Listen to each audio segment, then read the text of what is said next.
നിത്യ മേനോൻ സാവിത്രിയാകുന്നു. പ്രശസ്തരും പ്രഗത്ഭരുമായ നടീനടന്മാരുടെ കഥകൾ സെല്ലുലോയിഡിൽ പകർത്തുന്നത് ഇന്നൊരു വിജയ ഫോർമുലയായി മാറിയിരിക്കുകയാണ്. സിൽക്ക് സ്മിതയുടെ ജീവിതകഥ ഡേർട്ടി പിക്ചർ എന്ന പേരിൽ സിനിമയാക്കി വിജയം കൈവരിച്ചതോടൊപ്പം അവാർഡുകളും സ്വന്തമാക്കി. സിൽക്ക് സ്മിതയുടെ കഥ തന്നെ പല പേരുകളിൽ സിനിമയാക്കി ചിത്രീകരിക്കപ്പെട്ടു. രജനീകാന്തിന്റെ ജീവിതകഥ മകൾ സൗന്ദര്യ സിനിമയാക്കുകയാണ്. അതിന്റെ വർക്കുകൾ നടന്നുവരും. 1950 മുതൽ 1960 വരെ പല ഭാഷകളിലായി 300ഓളം സിനിമകളിൽ നായികയായി അഭിനയിച്ചിട്ടുള്ള പ്രശസ്ത തമിഴ് നടി സാവിത്രിയുടെ ജീവിതകഥ മഹാനടി എന്ന പേരിൽ സിനിമയാക്കുവാനുള്ള നീക്കങ്ങൾ തമിഴ് സിനിമാ പ്രവർത്തകരിൽ ചിലർ ആരംഭിച്ചിരിക്കുകയാണ്. തമിഴിൽ ഈ നടി അഭിനയിച്ച സിനിമകളിൽ പലതും ക്ലാസിക്കുകളായി അംഗീകരിക്കപ്പെട്ടവയാണ്.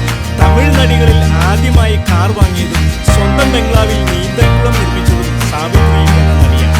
1981 മരണപ്പെട്ടപ്പോൾ 46 വയസ്സായിരുന്നു സാവിത്രി എന്ന നടി.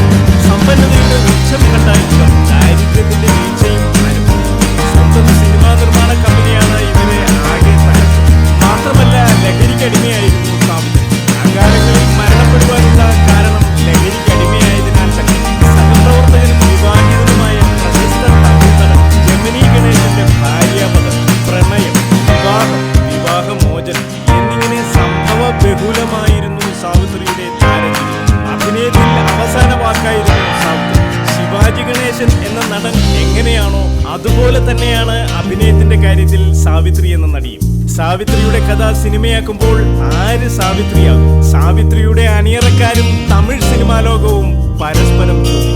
തമിഴ് നടൻ സൂര്യയുടെ 24 എന്ന സിനിമയുടെ പ്രിവ്യൂ കണ്ടു കഴിഞ്ഞപ്പോൾ നടൻ ശിവകുമാർ സൂര്യയോട് പറഞ്ഞു, സാവിത്രി അമ്മയോടൊപ്പം അഭിനയിക്കുവാനുള്ള അവസരം എനിക്ക് വേണ്ടത്ര ലഭിച്ചു.